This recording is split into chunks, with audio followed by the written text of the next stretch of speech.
Hello everyone, welcome to episode 30 of the Squadron. That's right, we're ready to have a midlife crisis. So, you're tuning in. You saw the thumbnail. You just had your pre-release.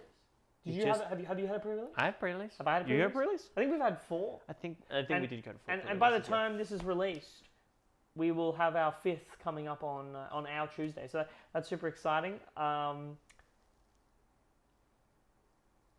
First, wow. Just honestly, it has been an absolute fucking blast. Yeah, absolutely. I think that the pre-release that we went to, not only we know the game is great, we know that we've played it for 9 months already, but being in the community finally and having so many people that we don't even know and playing against them and teaching them game and so showing people the game and other people being like, oh wow, this is a really good game, and I'm like, you understand, you know. It was just good to see and meet all of you for the first time. It was good to finally have the cards. We actually reconnected with a few people we played Destiny with, so that was so fun to see them and be like, oh my gosh. Yeah, it was just all around a fantastic time, meeting so many people and playing the game that we already know that we love. But it was just like a different experience having it. Like, we've played card games before, but I've never had so much fun, or so much luck for that matter, at a pre-release. Today, as the time of recording, on our pre-release, we did get an IG-88 showcase, and that was I'm still pretty chuffed. It was that. Very cool. It was my last pack in my pre-release pack. I'd opened everything. I got an Avenger, and I was like, awesome, because at that point I'd gotten 2 legendaries at every pre-release with whack, and I was like, awesome. I'm so happy with that. Just getting a legendary at a pre-release, that's sick. And my last pack, I opened it, and I saw the foil, and it was just like a monkey trying to get to a banana. I was like, and then straight into a sleeve, straight into a big case, like a brick, little plastic brick, and then I played IG for my pre-release, and I gotta say, I'm pleasantly surprised. Yeah, I found the pre-releases really interesting. I played a variety of leaders. For the first one, I played Leia, I played Thrawn, I played Vader today, and I played Sabine.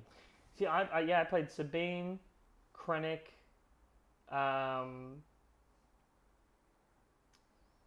Vader, and IG. So, a lot of red. I gotta say that my favorite pre-release was one that I played Thrawn. That was really funny, actually. It was really funny. I didn't pull great on that one, but I managed to cobble the deck together. That worked pretty well. Today's Vader one was nuts. Yeah. He got a Vader legendary. Yep. And 2 overwhelming barrages, 2 fifth brothers. Yep. It was a Palpatine. It was a hyperspace foil. Hyperspace foil. And can we talk about the hyperspace foils? Oh my god! We knew they were going to be pretty. We've been playing with proxies for a long time, and so we pull cards. We're like, we've seen this 100 times before. Those hyperspaces in particular blew me away with how awesome they were and how exciting it was to pull them every single time. The amount of times that I'd be like, Reese, look at this guy. It's like a common. It would be incredible. But they look so good. I love opening my hyperspace. So my binder and just flicking through to my Inferno foil, hyperspace foil. I'm like, oh. And then my Reinforcement Walker hyperspace foil. Oh, they're all so gorgeous. Yeah. But look, honestly, it was lovely to get out there with the community, and it's just made me so hyped for locals. Before we continue, a little bit of housekeeping. So, as James said, we've been using proxies. There's no gameplay this week, and the main reason is we have a massive stream next week on Thursday American time, Friday release day, March 8th Australian time. We will be streaming during the day and opening our boxes live for you guys. So that's going to be so exciting. Yep. But the reason we're not doing gameplay this week is just because we've got physical cards now. We don't have enough to put decks together, so we want to just wait that week where we're done with our proxies now. We're going to take a week to just recuperate and rest from our big gaming. We've also just played 4 pre-releases in a row. 5 at the time. So it's one of those cases where we're not sick of Swirl by any means, but coming back and then playing a game, it was like, I feel like it'd be we both felt like it would be better just to wait until we had those full cards and get It is those full also decks together. because we're recording this on a Sunday this day, just because we had all the pre-releases. It is technically it's pretty late on a school night for us right now. So we'll be, but from here on out for set 1, it's gonna be physical cards. Physical cards all so day, every day. Please make sure you tune into that. I'll be posting. We'll be posting up on all about that. But I guess the question really is now. Hey James, I just finished my pre-release. You did just finish your pre-release. And now I've got all these awesome cards. You do have a lot of awesome cards. And I've got like when I was at the pre-release, one of my friends said, "Hey, are you coming to locals next week?" Yeah. What's that? Well, locals is going to be what is kind of talked about on all the FFG streams as weekly play. Mm-hmm. So this is going to be when your local gaming store will choose a night of the week or weekend during the day or night, where each week they'll have an event that they run. You'll be able to go to that event. It'll either be a drafting event or a constructed event, usually. Usually there's a few more constructed events than drafts, because drafts can get a bit expensive if you do them all the time. Yeah. But essentially, you're going to probably see a lot of drafts early on, because that's how they kind of funnel cards into the community. You've got to get people going. You got to give people cards. Not all people can buy as many boxes as me and Reese. We're insane. We're literally we crazy don't people. recommend it. It is very easy to kind of get the cards that you need through those means. Yeah. But when you're showing up to a construct event, there are a couple of things that you need to know. Firstly, I would also say that there's a few things you might want to pick up. So you've just gotten your new cards. If you're sitting there now like, awesome, I want to go to locals, here's a couple of things that we would recommend that you pick up before you continue. If this is your first card game, or you're just getting back into it. So firstly, you're going to need somewhere to put all those cards. So we think a folder would be good. There's a couple of different brands that we recommend, but overall, I think there's just some really good ones. I think we bought the Palm Beach ones. Yeah. Not sponsored. We just really like them. They're really nice. great. Sponsor us if you want though. They're really lovely. Over the weekend I bought the Darth Vader mat.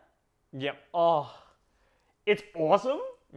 And then the deck boxes, definitely get a deck box to put your cards in. And then, it's perfectly fine to just get like one of those plastic deck boxes. yeah, you do not absolutely. need, like, spending the money on the really fancy deck boxes is not something that is viable for a lot of people. So but having somewhere to keep your cards when you're not playing is actually a really nice thing. Just having them in a pile can get really annoying. One thing I would say is go down to your local gaming store, pick up like a $20 mat, pick up a $15 binder or a $10 binder, and pick up like a $5 plastic deck box.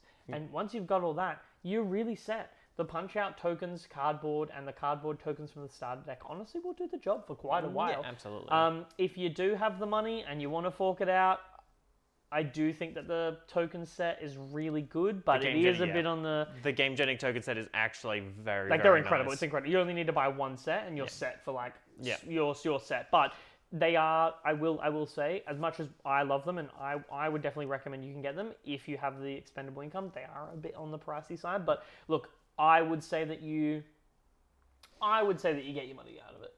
But I would say if you're like, cool, what do I get next? Buy a cheap mat, buy a cheap binder, buy a cheap deck box, and if you're in the market for some good stuff, then my recommendations would be you pick up an Ultra Pro or a Game Genix playmat, pick up one of the Game Genix deck boxes, and pick up a Palm Beach folder if you do want to go on like the fancy side. Dragon Shield sleeves are always really good. Otherwise, honestly, the Game Genix sleeves are pretty good, and they're pretty cheap. They're pretty cost effective too, and they look nice. And this is all coming from people who've played card games for a very long time. The idea of this is, yes, it all looks pretty and it's all very cohesive, and that's really nice, but it's also to protect your cards. At the end of the day, you paid money for these cards, and you're going to want them to last as long as possible, especially the rarer ones. Yeah, you don't want your legendaries to get ruined or anything by sitting like a box or something, or like being put in a sandwich bag.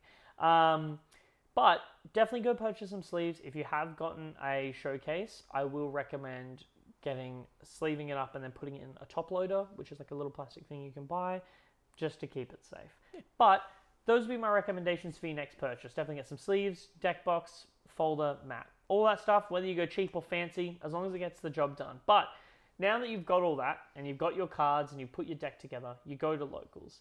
Now, your locals will most likely run one of two ways of play. Best of one or best of three. Best of one's pretty self-explanatory. You both sit down, you play one game, whoever wins that one goes on to the next round, and usually it's a Swiss pairing, which means you all play and the winners fight the winners until one person has won the most. Yep. Most cases, depending on your numbers, there's going to be 3 to 4 rounds, so that's pretty straightforward. Best of 3 is a slight deviation on that. Yeah, so best of 3 is where when you sit down across from the person that you're playing against, you'll each play a best of 3. So if you play your first game, then whoever loses that, you'll play another game straight afterwards, and they will choose whether they want to go first or not. There won't be a roll-off anymore. No, the person who loses, picks the initiative. And so, and then you play another game, and depending on the results of that, it is best 2 out of 3. So if the person who won the first game wins the second game, that's it. That it's over then, and then you go report to the locals, tell them what the score was, and move on to the next round. If the person that lost the first round wins the second round, then we move on to a third round and decide, and then the winner of that decides who wins the game. Yeah. So if you win 2 games in a row, done and dusted. If you win one, your opponent wins one, and then you win the second, cool, done and dusted after that. In the midst of that, there may be a sideboard. For those who don't know, we did briefly cover it off way back when, but cover it off again now. A Star Wars Unlimited deck, you're allowed to have a deck of 50 or more cards, and then a 10-card sideboard where you pick 10 cards, and you can put them, excluding bases and leaders, and you can put them set aside outside of your deck, and you can swap them in and out. Yep. This is still limited to, though, play set capacity. So, for instance, I can't include 2 Force Lightnings in my main deck and have 2 Force Lightnings in my sideboard. Yep. As much as I'd love to rep 4 Force Lightnings, but you could go 2 and 1. Yep. So, and then you can, in the middle of the round, before you start your second game or potentially third game, you can secretly, without telling your opponent, take out the cards you want to and put them in. Usually it's good courtesy to say, I'm going to sideboard in 4 cards. You don't have to necessarily tell them what you're taking out and what you're putting in. After that, you go up and report. Now, it might seem a bit trivial for those who have done best of 3 before, but some people might not know. The best way to go up and report, if you're the winner, it's usually good practice to go and report, and you go up and you say, Table X, your name. So I would say, Table 5, Reese Babb, I won 2-1. So 2-1 means I won 2 of my games and lost 1. Or if you won both of them, I won 2-0. And then you move on. And that's just kind of to keep everything moving and to help up the local gaming stores. The last thing that people want is for the round to end, and where they're waiting on a table to finish. That finished 15 minutes ago, right? What it does is it drags out the night. There are people that want to go to, like people want to be there, but also when it drags out too long, it can get tedious. Some people might and want be to go annoying. home. And I would say it's best practice to report straight after. Yeah. If you are someone who's like me and you love to play games after, play some friendlies while the round's going, that's awesome. That's well and good. Just make sure that you do go up and report prior, just to make sure you keep everything moving, because the last thing you want is to have finished your game in the first 10 minutes because you're repping Sabine, and then you don't go and report, and by the end of it, your local game store's like, hey, who won? And you're like, oh, I did. I won like 20 minutes ago. And they're like, you should have come and told us. So just make sure you go up and tell it. But that's pretty much the basics, probably, format you're looking at. I mean, some weekly game stores may run draft, but that's not really constructed, which is probably what we're talking about. Now, you've got your cards. You've opened some boxes. What we're going to do now is, you might have gotten a starter deck, a couple of boxes, maybe just your pre-release cards. So James and I are going to run you through 6 leaders and some easy color combinations and decks we think are good for beginners. Now, we are actually going to break down competitive versions and good cards that work with each color leader in a larger long form video coming soon. But this one's just going to be a bit of a small one. In that video, we're going to go into pick this leader, here's the 4 colors you could build with it, and here's the good things that go into it. That one's going to be pretty long. We probably won't do a gameplay with that one as well, but expect that in the very near future. But for this one, let's take it away. Who are we talking about first?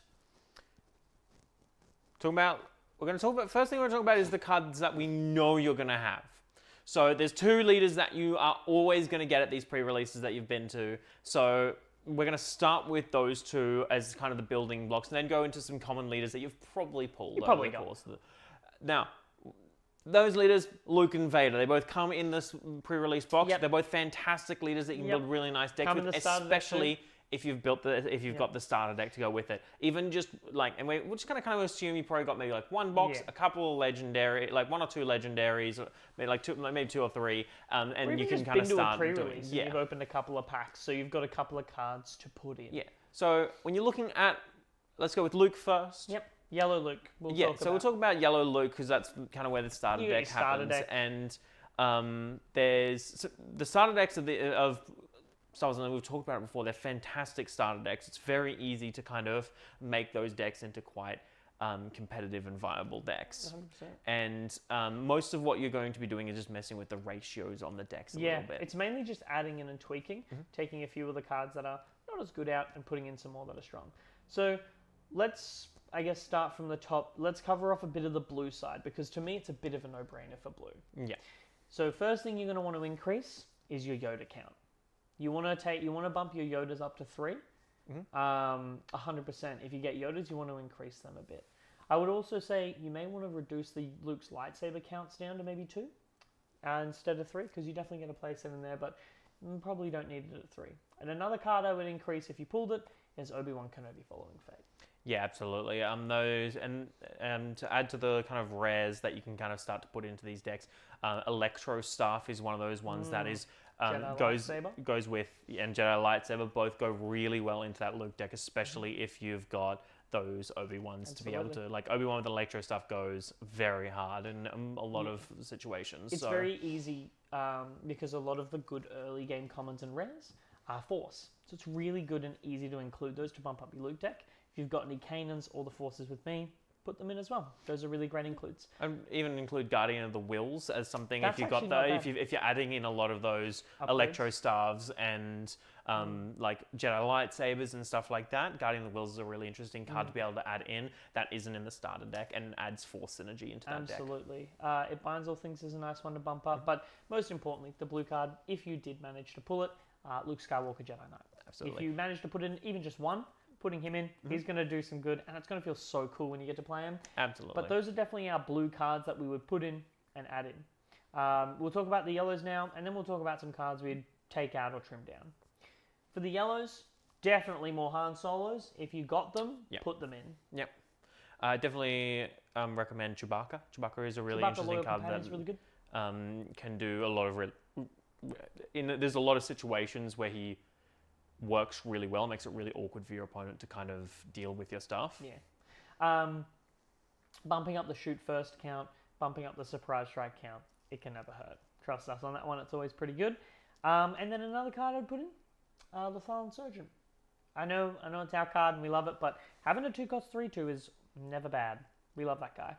So, is there anything else hero-wise you'd maybe chuck into Luke? Yellow hero. A lot of it's honestly, Luke works very well with blue, and you would want to lean into the Force with a lot of complementary yellow. Like a lot of the yellow is going to be more your control pieces, bouncing for your waylays, shoot first. A few of your small things like rogue operatives, Han Solos, Ezra Bridger. Ezra Bridger. Put in your Ezras if you pulled him. Now a couple of cards I'd probably take out of the Luke deck. I would actually honestly start off by taking out C-3POs. Yeah, as much as they were very powerful early on when we were playing, they've kind of fallen into a situation where there's not much you can do with them afterwards. And when you have those kind of electro staffs, even devotion, putting devotion in, it can be really good. Adding a lot of these upgrades, when you get something like, you start looking at the whole thing of R2-D2 versus... you can put a shield on the R2, which is versus good. C-3PO, R2-D2 with a shield, and then putting upgrades onto him can really go far in games. It's just one of those things where C-3PO is really good in a lot of decks. This one just isn't one of those decks. You can't put a shield on him as easy, and I would rather see something like a Lethal Insurgent for trading, or a Guardian of the Wills for turn 2 buffing with upgrades, or turn 1 playing an R2D2, or even an a restored Arc 170. But I'm pretty sure you can place it on that in this deck. So that's great. Another card you definitely want to put in the hero section, actually, we forgot to mention to bump up, is Wing Leader. If you don't have 3 Wing Leaders, put 3 Wing Leaders in. Another card I would consider taking out, depending on how you feel, potentially is Cloud City Wingguard. Maybe if you leave him in there as a 2, I would definitely cut Luke's lightsaber down to 2, because I just don't think Luke's lightsaber is great, but more often than not, with just the leader, you're going to be resourcing it. If you did get a 7-cost Luke, that's more of a reason to run it, which is why I would say stick it at 2. But it is definitely one of those cards that I would swap out for Jedi lightsaber pretty quickly, because it just has more synergy in the deck than just the Luke's lightsaber. And then there's another 2 which aren't bad, but just don't really make the cut when you've got the better cards: Vigilant Honor Guards and Consular Security Force. Both of those cards aren't bad; they're great. But if you've got some awesome cards, I know I would rather a Kanan than a Consular. Yeah, if you have a Kanan, or you have, like, as we were saying before, the Obi-Wan Kenobi, both of those can definitely be like a better thing. Like, I'm not saying cutting Consular Security Force is actually something that is genuinely 4/7 for 4 is pretty sweet. Yeah, it's so overstated as hell. And definitely if you have like the lightsabers or the electro staffs on him, he can get pretty hard to remove. But overall, the more consistent value, like when you look at it that way, is definitely go for the Kanan play.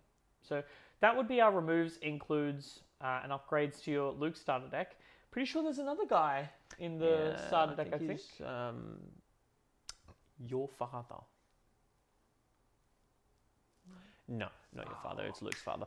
But Vader. Having played him today, oh my god. Having played him for a long time.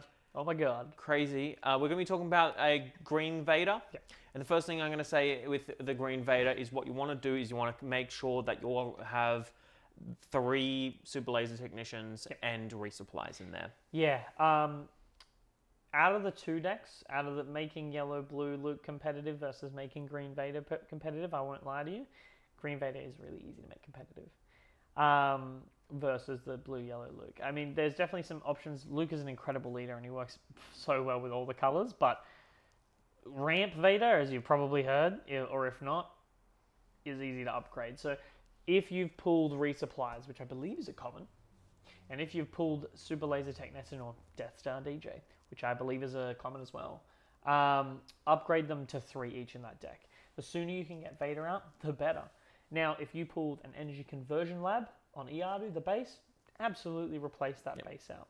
Now, a couple of other notable includes Seasoned Shore Trooper is a good one to bump up.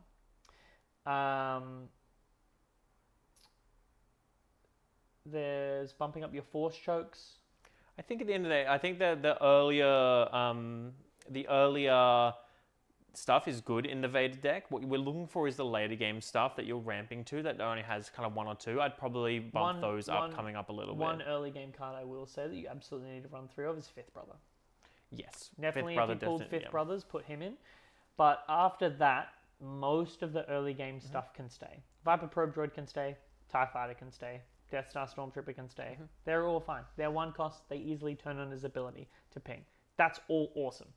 But the late game stuff that we want to stay. If you pulled some more ATST Chicken Walkers, put them in. Yep. Going for 2, even 3 is pretty sweet. If you pulled any of those awesome ATSTs or Reinforcement Walkers, just any of the big capital ships, bumping them up to 2 is really good. Yeah, and if you're pulling legendaries, you have a couple of like Devastator to choose and Relentless.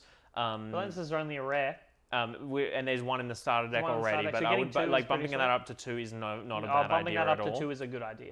But yeah, there definitely is an easy upgrade. I think if you're on the fence on which one to go for, I would definitely looking at going. You can do a lot more with a lot less with the Ramp Vader. Obviously, having pulled the Legendary Vader is going to push you in that direction a lot. That card is really good in that deck.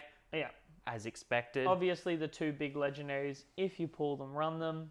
Darth Vader, 7 cost, Devastator. It's a no-brainer there. And the rare Palpatine also is... The rare Palpatine is incredible. Very good in that deck as well. Even just getting like an earlier Seventh Sister or Rook out is nice. Yeah.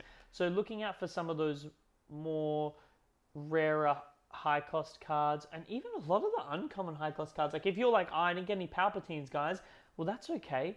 Reinforcement Walker, Gladiator Star Destroyer, and even the Blizzard AT-AT, they're all really good. Yeah, and one of the main things, and the other one, it's an uncommon. We all know it's one of the best cards in the game, but at the end of the day, it's bumping up to 3 in this deck every single time, and that is Overwhelming Barrage. It's incredible. You can't play a villain without it. Yeah. Now, let's talk about cuts, because there's a few I'd make to this deck. Firstly, Admiral Motti, Admiral Ozzel, and Admiral Piet. Love them, but I reckon they got to get out of there. And I know you're saying, like, there's a lot of really high-cost stuff. Well, shouldn't I have Admiral Piet? Yeah, but there's also the case of a lot of the time he's not very helpful. Absolutely, try and run him. He is something that can cause some really fun things to happen. But at the end of the day, he's one of those cards where I would definitely cut Ozzel and Motti. If you didn't get any Shore Troopers or something, you can cut him. But the reason I say that is because you want to include more removal. You want to bump up your open fires and force chokes. The early game removal to sustain your ramp is what's going to win you the game. And don't throw out those Mottis. No, take them, you put them aside, and you keep them for your Palpatine decks. Because that card is incredible. Another cut that I would make. Those are the big 3. And I Am Your Father. Yes. I don't. There's better removal. There's better removal, and you would take that out. Now, an argument could be made that, also you could remove the 4-cost Tarkin. He's not great, and if you would rather have Piet instead, 100% do that. Those two can kind of be interchanged. Maximum firepower as well, with having Overwhelming Just put Barrage. Your barrages in instead of it. Barrage just is a better removal with things on board. So that's usually, they usually come out in the end. Yeah. But overall, that's really our put-ins and takeouts for Vader. Moving on from that, you would have opened some packs. Everyone gets 6 booster packs in pre-release. How wonderful, which means that you're going to get a couple of common leaders. We've decided to just go for 1 common leader, just per color, not hero or villain, just per color. And we've decided to choose some of the more popular, stronger ones that people may be leaning towards. Or if you're like, man, I really want to play a bit more competitively, well, here you go. At the end of the day, choose your favorite character and play them. They're all good. These are characters that over the last 6 months or so have risen to the top as very strong leaders. And if you do want to go into your locals and be like, yeah, I'm here to have a good time, but I also want to bring a deck that feels good to play and is going to. I'm not gonna. Even though I'm not super confident in the game, I can put up a fight and do well at my locals. I will say one thing. I said this the other day to you after playing IG today. I will say it. I was wrong. I think I was too harsh on IG. I really love it. I think it's fun to play. I still don't think. I think I came to that realization last week when you beat me with it. But I think I said this to you the other day. Star Wars Unlimited is a really unique game because there are actually no bad leaders in the game. There's no leader I would look at and just be like, why did anyone make this? Yeah. I look at them all and I go, wow, these can actually all go pretty consistently 2-1 or even 3-0 if you're not prepared for it, or even if you are. That's really cool. But these are some of the more popular or strong ones. But at the end of the day, for those of you who are like, but why I want to play IG, great. You'll probably do pretty well if you know what you're doing. But shall we start off with the big K? Mr. Aspiration himself. Absolutely, one of the best blue leaders in the game, and that's saying something. Director Krennic is fantastic to kind of start you off with. He is similar in vein to the ramp Vader, in where he is kind of looking to cards he's be a more controlling presence and then putting down some big cards. The biggest difference is the healing. Yes, so Krennic focuses a bit more on healing. Now, notably, he's going to love cards like Repair. He's going to love cards that have any form of restore. Consortium Star Viper, Colonel Yularen is a pretty great one. And then he also prides on cards that damage themselves. Pursuing Scout Bike, Death Trooper, I mean, it was made for him.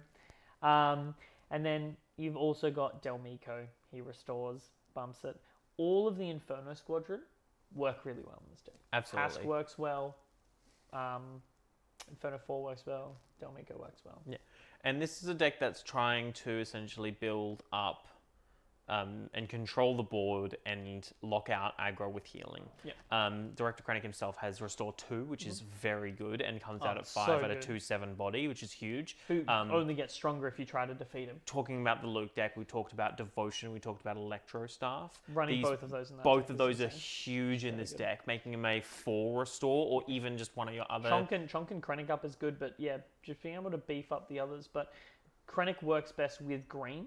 Yeah. So if you manage to pull in ECL, definitely use it. If you didn't, well, honestly, with the amount of healing you got, you're still not in a bad... Like, always the preference would be ECL, but the deck is definitely not any less powerful. Yeah. As well, running cards like Resupply is a huge one. Death Star DJ is pretty big. And here's one. What are they called? The 5-cost 5/5 Overwhelm. Steadfast Battalion? Yes, Steadfast Battalion. It's 5-cost 5/5 neutral command with Overwhelm that says, on attack, if you control a leader, give you a +2/+2. If you've got ECL, you can ambush this in, which is nuts, because turn 2 you resupply, ambush this in. If not, juice Krennic up with Electro Staffs and stuff. And one another thing as well, any Emperor's Royal Guards you might have pulled work great. Your leader's an official. You want to run Colonel Yularans. It's a match made. Any green villain unit that you've pulled, or any neutral green villain unit that you're like, this seems pretty good, most of the time you can probably put into it, it is pretty good.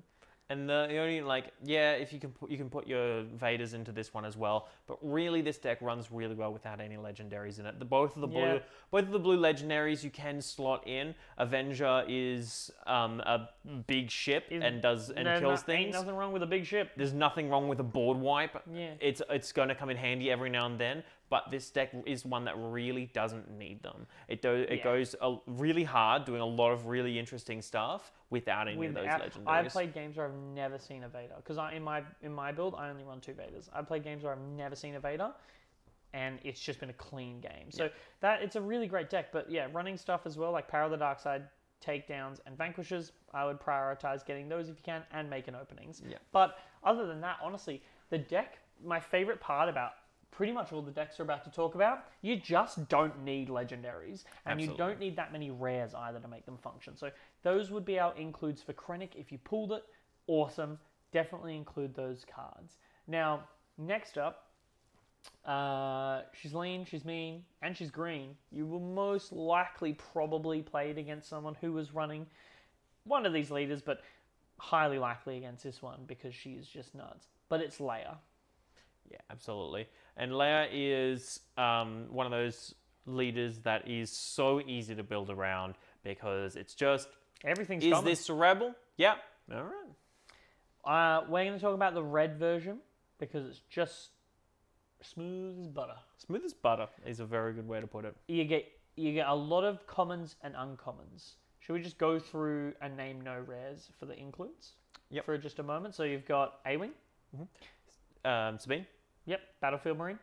Echo-based Defender. I mean, you could put Homestead... Alliance Dispatcher. Is that a rare? That is not a rare. Is that uncommon? And then for the rares, if you manage to pull them, of course, K2SO, Red 3. Fleet Lieutenant and Wing Leader. Fleet Lieutenant and Wing They're Leader. not rares. They're both uncommons. And then, of course, if you did pull res, For a Cause I Believe in, K2SO, Rebel Assault. Yeah. This is a deck very similar to another deck that we're going to be talking about soon. And that is... But they still do have a bit of difference. Absolutely. Bit of variance. But one of the things that is about is that because of their aggro nature, a lot of the legendaries kind of fall into the kind of later game synergies. So these early game, it's like, yes, you could run home one, but the Probably game not is gonna. over. So over before that. You could run Mace. You could run home one. You could even run black one. But a lot of the time, the game's going to be over by then, so you just don't need them. Yeah. If you've got them, cool. But if you want to play Red Leia, you probably don't need to use them, which is cool. And even if you did have them, sometimes they just don't fit. Yeah, I will mention that black one's probably not a bad one to go for, but it's just definitely not necessary. Now, I would recommend going with a 30 health base for this one, just because it's good in an aggro game to just give yourself that buffer. And a lot of the time, you're not going to be trading with units, so there's not going to be a lot of damaged units you want to get rid of. But any rebel, just like you run your Dodonas, run your rebel pathfinders, fleet lieutenants, wing leaders, A-wings,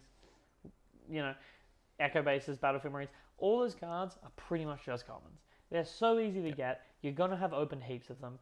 And if you haven't, go trade with your friends, because I can tell you right now, if you've got a black one and you're like, I don't want to run this, you could go to a friend and you could probably trade the whole deck of commons for that card.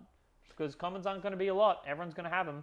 And a lot of people have them spare. So that's definitely a really easy and, frankly, really powerful deck to start off with. Next up, this one is pretty funky fresh. It's a pretty strong deck. Absolutely very strong. And we're actually going to talk about you can go two ways with this. You can go red or you can go green. Yeah. And either one, we've talked kind of about the red villain and the green villain before, so we kind of already know the cards that are going into that. Yeah, Vader goes into this one, and Palpatine goes into this one, and all that stuff. So what we're going to focus on here, Boba Fett. We're going to talk about more of the yellow cards in this one, because we'll recap it. A lot of those good green cards we've already talked about. Resupplies, Steadfast Battalions, Death Star DJs, Vaders. Chuck them in if you're green. Overwhelming Barrage. If you're red, Fifth Brother, Force Choke, Open Fire, Palpatine. Chuck them. You're all good. You can run all your small guys, run all your big guys. Doesn't really matter. The yellow stuff, though, this is where we get to the fun part. Yeah, very cool. And I know that, especially when you're looking at Boba, there is the call that you need the 3-cost legendary Boba. You don't need it. At the end of the day, Boba functions so well that it just doesn't need it. Is it good? Yes. If you have Absolutely, it, should you chuck it in? Yeah, 100%. Yeah, absolutely. Go for it. It is an auto-include in Boba if you have them available, but if you're one of the many, because Boba Fett's an awesome character who loves Boba and wants to play him, you don't need it to make the deck competitive. You will win games at a consistent and easy rate without it. It will be better with it, of course, so it should be a long-term goal that you can work towards with trading. But if you want to play Boba right off the cuff, do it. Just make sure you get a lot of those low-to-the-ground, good starting-off commons. So aim for a lot of the commons and rares from the whatever color green already choose for. But here are some really good yellow ones. So, Greedo. He's a 3-1 for 1. He's got a relevant ability that pings. We've already talked about Asteroid Sanctuary, Shoot First, Surprise Strike, and Waylay. They're all fantastic in Boba Respect because there's nothing better than turn 2, having the initiative, paying 1 to shoot first to untap 1. You clear a board, you lose no resources. Really good stuff. A couple of the units on our agenda. 7th Fleet Defender. That's a really good card. It's a shielded 3-2. It's going to be able to trade up with an A-Wing and then kill something else. So you get 2 turns worth of untapped Speaking value. of shielded, Bib Fortuna is also very good, especially when we're factoring all those cards we just said in that Asteroid Sanctuary. Waylay. Make them cost 1 less. Makes it cost 1 less. How would you can like literally use tap Bib Fortuna to play a shoot first for free, to kill something, to just untap a resource. You could play a 2-cost, and then you could tap Bib Fortuna to kill something with your other one, and then play another 2-cost. Obviously, Crafty Smuggler, a 2-2 for 2 with shielded. Really nice for the early trades. Really good card. Now, getting onto the rares, there is a couple... Well, there's one big one that you're going to want to get. 2 big ones? 2 big ones that you're going to want to get. 2 big ones. There is 2 big ones. The first one is pretty self-explanatory.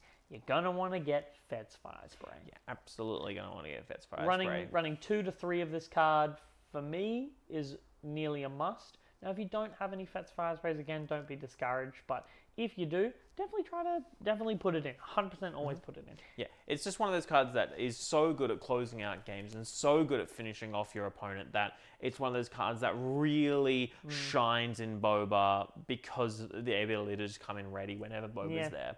And Whether he's deployed or not, even if he's dead, it still comes in red. And also, don't look past its ability. Everyone seems to forget about that ability sometimes. To pay 2 and tap a... Yeah. No, that's awesome. That ability can shut down turns, especially when someone has like a... Yep. You know, let's, for instance, someone's played their Consular Security Force and jacked it up with a bunch of upgrades. Pay 2, tap it. Yep. Not today. Not today. And then also, there was one more as well. What's the 2-cost 2/3 ship? The... Cartel Spacer. Cartel Spacer. Don't forget to put that in. That's a really great card because it taps down... just taps down stuff really easy. Any 4-cost or less if you have another gunning unit. Now, And the other really big rare that we were talking about, Bosk. Absolutely fantastic in this deck. God, I love him. Ambush is such a great keyword, and his ability to Best keyword in the game. then synergize with Your events, Bib Fortuna. And your events is And your leader. amazing. Boss comes in, he kills something. Cool. Now your leader goes, I attack and untap 2. Awesome. Now your Bib Fortuna goes, tap and play this event and ping this and kill that. And then I got some extra resources left over to pay 2 and play this and ping that. Stuff like No Good to Me Dead is another good include if you like. Asteroid Sanctuary, put No Good to Me Dead's in there. 100%, that's a great card. Boba is super duper sweet. And definitely you got to look out for those cards. That would be our Boba build. Whether you build it red or green, make sure you're putting in consistent value pieces. A lot of that stuff is self-explanatory, so don't be afraid to go back and watch the Vader and Luke part where we talk about the good... the Vader part we talk about the good green and red villain cards, because that's pretty much going to be a lot of the same. Now, finally, Jasmine. She's not green. Her name is Sabine. Yeah. So Sabine is one of the best aggro decks in the game. If not the best aggro deck in the game. It is so easy to build. If you want to go to your first locals and say, I want to smack face and I want to do it fast, this is the deck that you build. Woo, baby. Is it? It is. Sabine thrives on instant value. Sabine thrives on being able to attack for more damage and do more with what you can do. She thrives on wing leaders. She thrives on fleet lieutenants. She thrives on K2SOs that ensure damage. But she also thrives on a lot of the commons. But her main fighting force is commons. So winding it back a bit, this is going to sound a lot of the same as the Luke deck and what we just talked about with the yellow, but Lethal Insurgents, Rogue Operatives, Surprise Strikes, Shoot First, Asteroid Sanctuaries, Sabines, A-Wings, Wing Leaders, Fleet Lieutenants. Get them first and get in there. Get your Ezras as well. And if you've been to a local, if you've been to your pre-releases, you've seen some of the damage Sabine can do. Someone was playing it, and my first pre-release that we played on Friday, I played Green Sabine. I won. I won the pre-release. Yeah, and it is big. It is fast. It is good, and it is so easy to build. But James, I need Falcons to play Sabine. No, you don't. Really don't. You just don't. You really don't. Just put in another good space hero unit. You've got plenty. Red 3 is great. A-Wing is great. Even, like, honestly, if you put Disabling Fang Fighter and you get rid of upgrades and stuff, like, it's not necessary. It's great, don't get me wrong, and it's absolutely, if you've got Falcons, put them in there 100%, but it's just not necessary. You don't need to. It's not going to detract from the amount of consistent damage Sabine can put out if you've got your heroic strikes. And, you know, one card I will say that you should put in your yellow Sabine deck, and I know this is going to seem a bit weird, but Rebel Assault's really good. All the cards are Rebels, and it's great for closing out games. Even though you have to pay 3 for it in yellow, red Sabine, man, just being able to close out a game by swinging with 2 cards and your opponent can't stop you is just rough. Yeah, very good. Yeah, and that's the crux of it, really. That's what Sabine does. She's very fast, she's very clean, and she's very efficient at what she does. And as we said, most of the cards for that one is common. Now, obviously, if you branch it, these are all common leaders. We can talk about them till the cows come home. Yes. There are, like, if you're looking for more nuance in your deck and more kind of interesting play, you're going to look towards those rare leaders that were... Yes, and once again, we'll be doing a big video on that coming soon about all the leaders, not just the rares, but the commons. We'll be going through that again. But just before we cap it off, you've just finished the night, you've gone to the counter, you've collected your booster pack, and there's one other pack that you get given. Last week, they talked about the weekly play promo packs. These packs include 3 cards. 1 rare and 2 hyperspace variants. 2 of those hyperspace variants are going to be of the starter deck exclusive cards, which is great, so you can get them in hyperspace. If you didn't pick up a starter deck, don't you worry, you'll still be able to get your playsets, which is awesome. Just yesterday, I believe, the last of those were revealed to us, and that was Veers. So you've got of the rares. There will be 1 in every 3 of those. There'll be a foil rare of them. So I believe the rares are Veers Dodonna, Death Trooper, Death Star Stormtrooper, Resupply, Bosk, A-Wing, Yoda, Sabine, and I can't remember the last one. I think there's one more, yeah. There is definitely one more. I think it might be yellow. Whoopsie. But those are the ones we can remember off the top of our heads. Obviously, you can go and check out FFG's live streams about it. But you get one of those packs. You get to open it, and then you also get promos. Promos look gorgeous. They feel cool to put in your decks. And for those of you who weren't able to get a starter deck or are starting later than everyone else, you don't even have to worry about starter deck exclusives. You'll be able to get them in no time. For those of you who want to start off the game with them, definitely go pick up a starter deck like us. But I think that's so cool. There have definitely been games where I've been like, I want to play this deck, but I need starter deck exclusives, and the starter deck's just sold out. I can't buy it anywhere, and no one wants to sell me the cards because everyone wants to keep them in the middle of the deck. Yeah, absolutely. I don't even need to worry about that anymore. I can get them from promos if I want, and that's going to be really cool. Yeah. And also, it's going to be a case where the people who have bought starter decks are then going to get them, and then are more willing to sell those. Like, be like, oh no, you can have this moddy. I've got 3 of the promo ones. Yeah, I know. For me, at least, once I got all my hyperspaces of them, I'm gonna. If anyone comes up to me like, oh, I really needed R2s, I'm gonna be like, here you go. There's have them. Have no, these absolutely 3. agree with that. And at the end of the day, the whole idea of locals is to have fun. Have fun and talk to people. Make new friends. It's a lot of fun. You've probably just done a pre-release. So good. You've met a couple people. Locals are where you solidify friendships that will last a lifetime. But I met my best friend playing it like. It's very easy to get caught up in the fact that it's a weekly tournament, and don't forget to have fun. Exactly. We've all seen that one person who's too interested in winning and to have fun playing. I've definitely been that person before, and let me tell you, it's not fun to be that person. It's not fun for anyone else to be that person. So it takes a moment, and sometimes you just need to sit back down and go, you know what? I'm here for fun. And you know what? I'm playing IG on my first locals. I'm bringing my showcase. I'm doing a shitty IG88 deck. I'm gonna be there. I'm gonna win. I'm gonna be the man. I'm gonna quote him on this because if he opens his 10 boxes and pulls a different showcase, he still has to play IG. Honestly, fair enough. I bet it's the first one I pulled, so it is special. I gotta do my boy justice. So we're so glad you watched. We're so happy the game's out. We hope you're having fun. Go out to your locals, talk to people, get them to run events, and most importantly, make some friends and have some fun. This game is the best card game on the market. I'll say it 1,000 times over. It's so much fun.